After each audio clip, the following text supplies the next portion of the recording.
आफ्नै जीवनभित्र लुकेर बसेको आत्मबल, ऊर्जा, प्रतिभा, सम्पन्नता, प्रेम, शान्ति र आनन्दलाई चिनेर प्रकट गर्न नयाँ यात्रा प्रारम्भ गरौँ। जीवन विज्ञान, जीवन विज्ञान। प्रश्न छ, असल मान्छेलाई नै सबै झन्झट, दुःख र अन्याय किन हुन्छ?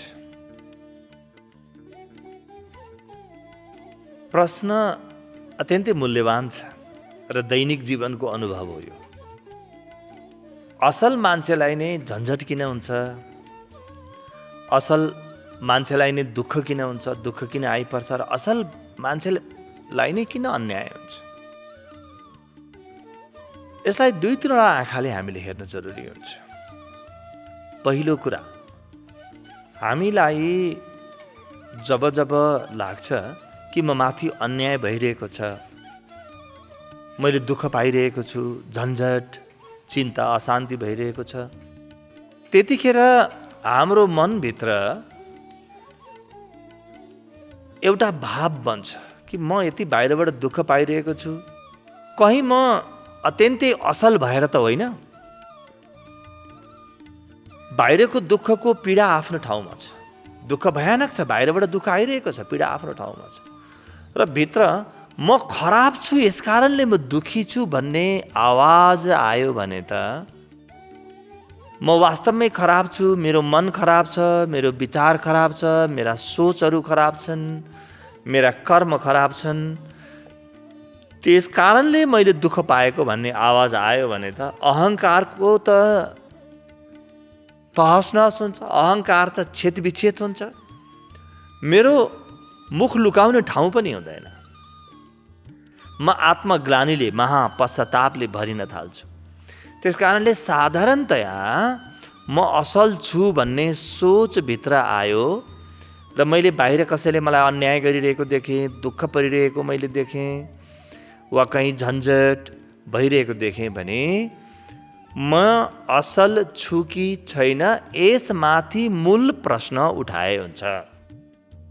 यो धेरै ठुलो अवसर हो। यो बाहिरबाट दुःख जब आउँछ, अशान्ति जब आउँछन्, अन्याय जब पर्छ, अनि आफूलाई हेर्ने, आफूलाई चिन्ने धेरै ठुलो अवसर हो। होइन भने त हामीले भने अनुकूल भइराख्यो, म सफल पनि भइराखेँ, मेरो जीवनमा झन्झट आएन, बाधा व्यवधान आएन भने त मैले आफूलाई हेर्ने मौकै पाउँदिनँ। आफूतिर फर्कने हामीलाई फुर्सद नै हुँदैन, सारा संसार मेरै हो जस्तो लाग्छ। एउटा अन्धो घोडामाथि दृष्टिहीन मान्छे बसे जस्तै हुन्छ। घोडाको कारणले पनि व्यक्ति ढल्छ, आफ्नै कारणले पनि व्यक्ति ढल्छ। तर यदि मेरो जीवनमा कहीँ दुःख छ, झन्झट छ भने यो आत्मनिरीक्षण गर्ने, आफैलाई खोतल्ने धेरै ठुलो अवसर हो। साधारणतया हामी म माथि अन्याय भएको छ, मलाई नदिने दुःख दिइरहेका छन् भन्ने सोचले आफूभित्रको अँध्यारो पाटोलाई लुकाउँछौँ। भित्रको अँध्यारो पाटो प्रकट हुनै सक्दैन, देखिनै सक्दैन। त्यो बाहिर कमसेकम अरूले नदेखे पनि मैले त देख्नुपर्ने हो। त्यस कारणले म असल वास्तवमै छु कि छैन यसको खोजी गरौँ। असल व्यक्तिको त सोच पनि असल हुन्छ, कर्म पनि असल हुन्छ, बोली व्यवहार असल हुन्छ, र सबभन्दा ठुलो कुरा भित्र कहीँ तृप्ति हुन्छ। असल व्यक्तिको भित्र तृप्ति हुन्छ, जीवनप्रति एउटा सन्तुष्टि हुन्छ। जीवनले जे दिन्छ यो मलाई स्वीकार छ भन्ने भाव हुन्छ। किनभने असल व्यक्ति त्यो हो जसले जीवनसँग मित्रता गाँसेको छ। जीवनले जे दिन्छ त्यसप्रति विरोध नै जसको छैन।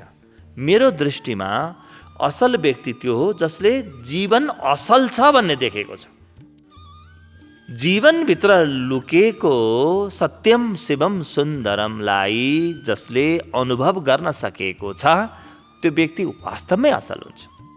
किनभने उसले जीवनमा जे भइरहेको छ त्यहाँ असल बाहेक केही पनि देख्दैन, त्यहाँ राम्रो, त्यहाँ कल्याण, त्यहाँ सबैको हित देख्दछ। जीवनमा जे भइरहेको छ त्यो एउटा रहस्यको रूपमा अनुभव गर्छ र जीवनसँग लड्दैन। जीवनले जे दिएको छ त्यसलाई स्वीकार गर्छ। स्वीकार गर्ने बित्तिकै, जीवनसँग लड्ने वृत्ति सकिने बित्तिकै अचानक व्यक्ति बलवान हुन थाल्छ। तपाईँलाई लाग्ला कि आफूलाई हेर्ने, आत्मनिरीक्षण गर्ने व्यक्ति कमजोर होला, यसै त बाहिरबाट दुःख आइरहेछ, त्यतिखेर आफू मेरै कारणले दुखी छु है भन्ने बुझ्यो भने त झन् मान्छे ढल्ला नि। मान्छेको अगाडि त कुनै पनि प्रकाशै नहोला, कुनै उज्यालो नहोला, कुनै सम्भावना नदेख्ला। होइन, यो सोच गलत हो। दुःखको, पीडाको समय नै हो जब हामीले आफूलाई हेर्न सक्छौँ। त्यसपछि बिस्तारै सुखमा पनि हामीले आफूलाई हेर्ने हो। र जुन दिन हामी यो दुःख, यो अन्याय, यो पीडाको जिम्मेवारी आफ्नो हातमा लिन्छौँ, अरू कसैलाई दोष दिँदैनौँ, त्यस दिन जीवनमा महाक्रान्ति प्रारम्भ हुन्छ। साधारणतया हामीलाई के हुन्छ भने म असल छु भन्ने जुन एउटा गलत आवाज छ, त्यो आवाज जन्माएर हामी अरूलाई गलत देखाउन खोजिरहेका हुन्छौँ। म सही छु भन्ने बोधभित्रबाट जन्माएर, झुठा बोध जन्माएर अरूलाई हामी दोष दिन्छौँ। होइन भने त मेरो अहङ्कारको रक्षा कसरी गर्ने? यसै त म हारिरहेको छु, असफल भइरहेको छु, थाकिरहेको छु, म हरेक प्रकारले पीडित छु र मैले आफूलाई नै गल्ती कसरी देख्ने? यो बेलामा एकदमै सजिलो हुन्छ कि अरूले ममाथि अन्याय गरिरहेका छन्, अरूले मलाई दुःख दिइरहेका छन्, अरूले मलाई पीडा दिइरहेका छन्, नहुने काम ममाथि भइरहेको छ, मेरो भाग्य खराब छ, मेरा वरिपरिका मान्छे खराब छन्, यो संसार खराब छ, यहाँ षड्यन्त्रै षड्यन्त्र चलिरहेको छ।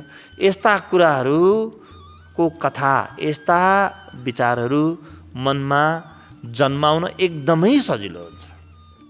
यो आफ्नो जिम्मेवारीबाट बच्ने उपाय बाहेक केही पनि होइन। यो चाहिँ सरासर मूर्खले गर्ने काम हो। यो मूढता हो। यो जब म अरूलाई दोष दिन्छु, म आफू त सुध्रिनु परेन कतै पनि।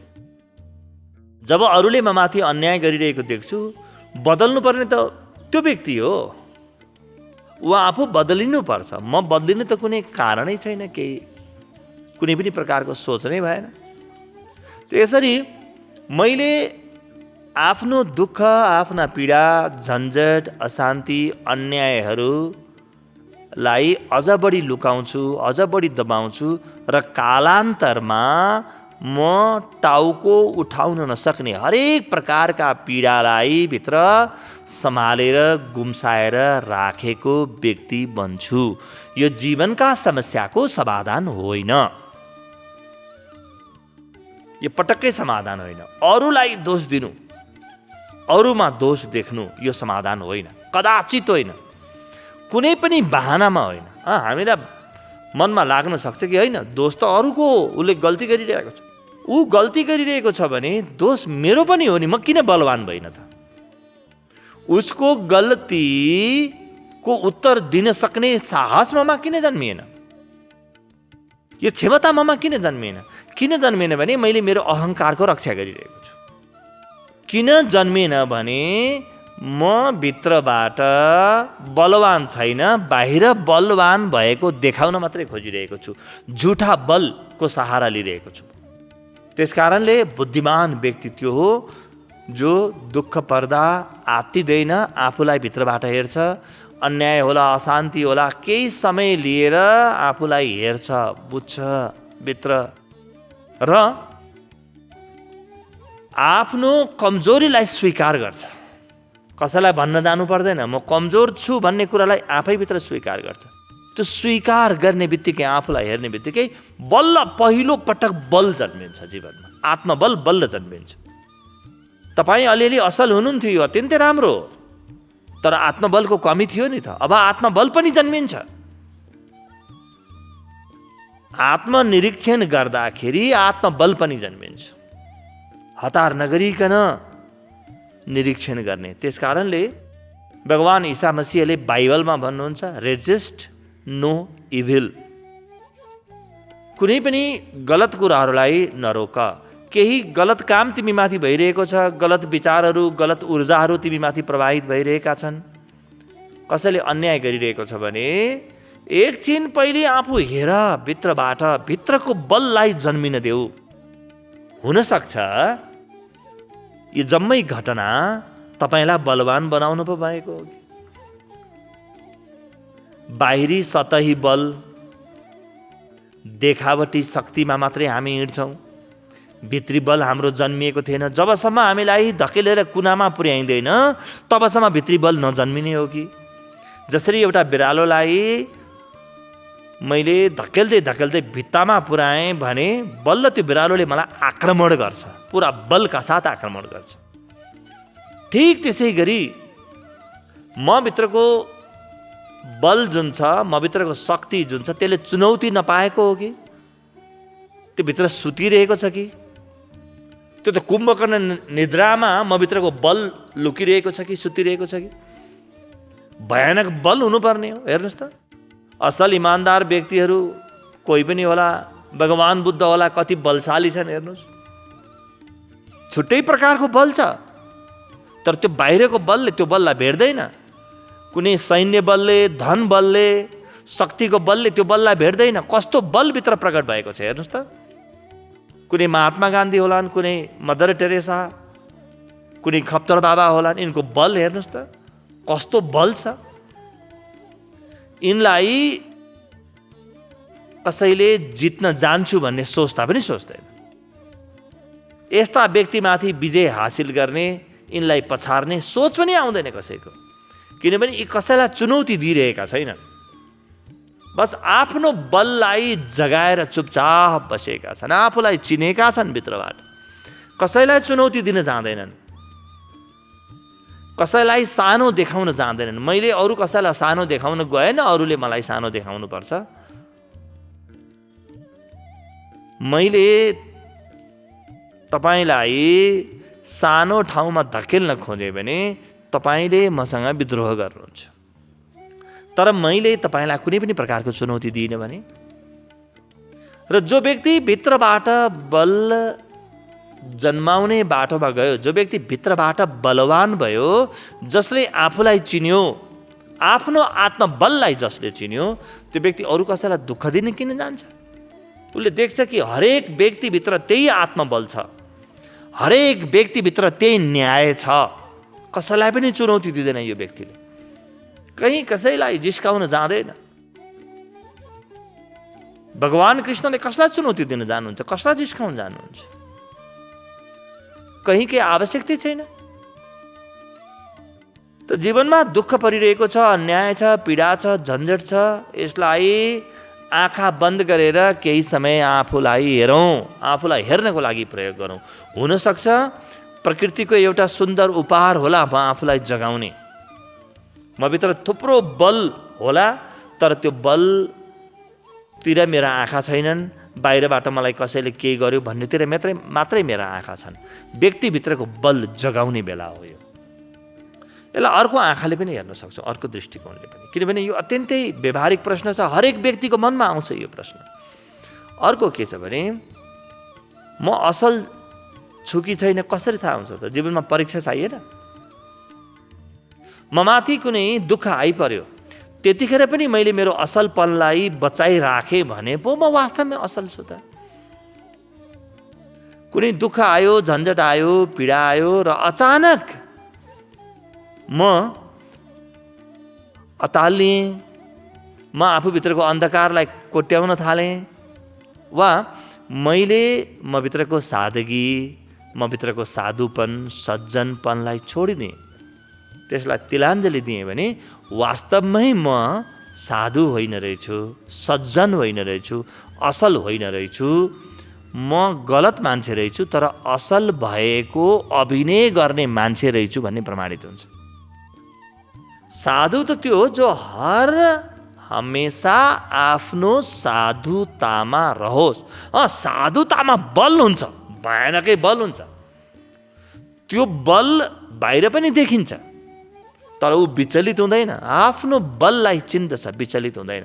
त्यसकारणले जीवनमा कहीँ पनि दुःख आएको छ भने यसलाई परीक्षा बनाऊ, र परीक्षा लेख्नसँग डराउने व्यक्ति कसरी विद्यार्थी होला त? परीक्षा त जीवनमा आइरहन्छ।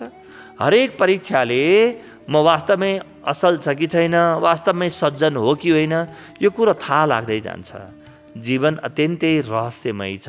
आजको भोलि सबै कुरा बुझिँदैन। हतार गर्नु हुँदैन। बडो धैर्यका साथ आफूलाई हेर्नुपर्छ र बिस्तारै बिस्तारै भित्रको बललाई जगाउँदै जगाउँदै जानुपर्छ। भित्रको बललाई जाग्न दिनुपर्छ। हेर्नुहोस् त, भार्गव परशुराम, जसलाई भगवान विष्णुका 10औं अवतार मानिन्छ, उनका जीवनमा कस्ता घटनाहरू घटे? बाल्यकालमा उनका पिता ऋषि जमदग्नि, माता रेणुका, ती व्यक्तिहरूमाथि कति अन्याय भए। अन्यायलाई हेरे, देखे, त्यो दुःख, त्यो अशान्तिलाई देखे, त्यो पीडालाई देखे। आफूभित्रको आत्मबल प्रकट भइसकेको थिएन। त्यतिखेर जसले अन्याय गरिरहेको थियो, राजा सहस्रार्जुन, ती व्यक्तिमाथि त्यो 8 वर्षे बालक युद्ध गर्न वा लडाईँ गर्न दौडेको भए उसको पनि हत्या हुन्थ्यो। यी व्यक्तिले देखे, अन्याय देखे, अत्याचार देखे, सब देखे, पृथ्वीमा के भइरहेको छ सारा देखे र बिस्तारै आफू नतालिकन आफूभित्रको बललाई जगाए। आफूभित्रको बललाई जगाए। यी व्यक्तिले बललाई जगाउने क्रममा भगवान शिवलाई नै आफ्नो सद्गुरुको रूपमा पाए। किनभने जो व्यक्तिले आफूलाई जगाउन थाल्यो, उसको जीवनमा सद्गुरु बनेर भगवान शिव नै आउँछ। भगवान शिवले जसलाई तालिम दिए, त्यो व्यक्ति कति बलशाली होला त? तर ऊ बाहिरको बल होइन, भित्रको बल जगायो र बिस्तारै विद्रोहको कथा प्रारम्भ हुन्छ। र एउटा सहस्रार्जुन मात्रै होइन, पृथ्वीमा अन्याय गर्ने, पृथ्वीमा हिंसा गर्ने, पृथ्वीमा अहङ्कारले भरिएका हरेक व्यक्तिलाई खोजी खोजी सिद्ध्याए। कथामा आउँछ कि परशुरामले 21 पटक पृथ्वीलाई क्षेत्रीहरूबाट मुक्त गरे। यो त भनाइको एउटा शैली हो। राजा सहस्रार्जुन एउटा गणतन्त्रका राजा थिए र त्यो गणतन्त्र 21 वटा राज्यहरू मिलेर बनेको थियो। ती 21 वटा राज्यका राजाहरू सबै नै अनैतिकता, भ्रष्टाचार, अत्याचार, अनाचार, हिंसाको मद्दत लिने भएका थिए र ती व्यक्तिभित्रको अहङ्कार र हिंसा, ती व्यक्तिभित्रको अत्याचारलाई निर्मूल पारे। त्यसकारणले क्षेत्रीलाई निर्मूल पार्यो भनिन्छ। क्षेत्री शब्दको एउटा अर्थ हुन्छ भित्रको अहङ्कार। क्षेत्री कुनै जन्मले हुँदैन। जहाँ अहङ्कारले डेरा हाल्यो, त्यहाँ भित्र त्यो क्षेत्रीपन जन्मिन्छ। अब ती परशुराम यदि आफूलाई जगाउने बाटोमा नगएको भए सानो उमेरमै ती पनि सिद्धिन्थ्यो। अन्याय जारी रहन्थ्यो। अन्यायसँग लड्नको लागि पनि, दुःखसँग लड्नको लागि, झन्झटसँग लड्नको लागि धेरै ठुलो शक्ति भित्रबाट जगाउनुपर्छ। अतालिएर तत्काल प्रतिरोध गरिहाल्ने, अङ्ग्रेजीमा भनिन्छ नि रियाक्सन गरिहाल्ने व्यक्ति, आफ्नो आत्मबललाई गुमाउने व्यक्ति, धैर्यलाई गुमाउने व्यक्तिको भित्रको साहस कहिल्यै पनि जाग्दैन। त्यो जाग्नको लागि समय चाहिन्छ। आफू माथि काम गर्नुपर्छ। हजारौं चुनौतीहरूलाई झेल्दै झेल्दै झेल्दै जानुपर्छ। हजारौं दुःख र कष्टहरूलाई पिउँदै जानुपर्छ। र भित्रको आत्मबल जगाउने यो होइन कि मैले यी कष्टहरू पिएँ किनभने म कायर छु, होइन। म आफूभित्रको शक्तिको पहिचान गर्न खोज्दैछु। दुःखको चोटले त्यो शक्ति जाग्छ। दुःखको चोटले त्यो शक्ति जाग्छ। त्यो दुःखसँग लड्ने महाशक्ति जाग्छ। अन्यायसँग लड्ने महाशक्ति जाग्छ। अन्यायसँग केले लड्न सक्छ? न्यायले मात्रै लड्न सक्छ। कुनै पनि अर्को अन्यायले अन्यायसँग लड्न सक्दैन। अन्यायसँग लड्नको लागि त परम न्यायको शक्ति चाहिन्छ। दुःखसँग केले लड्न सक्छ? महासुखले मात्रै लड्न सक्छ। होइन भने दुईवटा दुःख लडे भने कसैको पनि जित पनि हुँदैन, हार पनि हुँदैन। एउटा सुख र एउटा दुःख लडे भने बल्ल जित र हार हुन्छ। त्यस्तै गरी जो व्यक्ति गहन शान्ति जन्माउन सफल छ त्यो व्यक्ति मात्रै आफ्नो अशान्तिसँग लड्न सक्छ। जीवनले चाहेको छ कि हामी भित्रका शक्तिहरू जन्माऊ। बाहिरबाट अलिकति असल, अलिकति सज्जन, भलादमी, समाजसेवी मात्रै देखिने गरी नबसौँ। त्यसमा गहिराई छैन। जबसम्म भित्रको आत्मबल प्रकट हुँदैन, जबसम्म भित्रको दिव्यता प्रकट हुँदैन, तबसम्म चुप लाएर बस्नु हुँदैन। होइन भने फेरि यो मेरो इमान्दारिता, मेरो यो असलपन सबैमाथि चुनौती आउनेछ। बार बार चुनौती आउनेछ। चुनौती आउँछ नै यस कारणले कि म गहिरो भइसकेको छैन। गहिरो भइसकेपछि त चुनौतीको अर्थ पनि छैन। व्यक्तिले त्यसलाई चुनौतीको रूपमा पनि हेर्दैन। व्यक्ति यति बलवान भइसकेको हुन्छ कि चुपचाप सारा चुनौतीहरूलाई पार गर्न थाल्छ। सारा बाधा व्यवधानलाई जित्न थाल्छ, जित्न सक्ने हुन्छ। त्यस कारणले नअताल्ने हो। म असल छु, बाँकी रहेका सबै खराब छन् नभनौँ। म सुखको सृजना गर्न खोजिरहेको छु, बाँकी सबै दुःखको सृजना गर्न खोजिरहेका छन् नभनौँ। म सकारात्मक छु, सबै नकारात्मक छन् नभनौँ। यो जीवनको गलत व्याख्या हुनेछ। यो परीक्षालाई स्वीकार गरौँ र हरेक परीक्षाले मलाई बलवान बनाउनेछ। बलवान बन्ने बाटोमा लागौँ। भित्रको एउटा रूपान्तरणको बाटोमा लागौँ। बाहिर बाहिर मात्रै बदलेर केही पनि हुँदैन। भित्र अन्तस बदलियो भने केही बदलिन्छ। यो बाहिर बदलिएर केही पनि बदलिँदैन।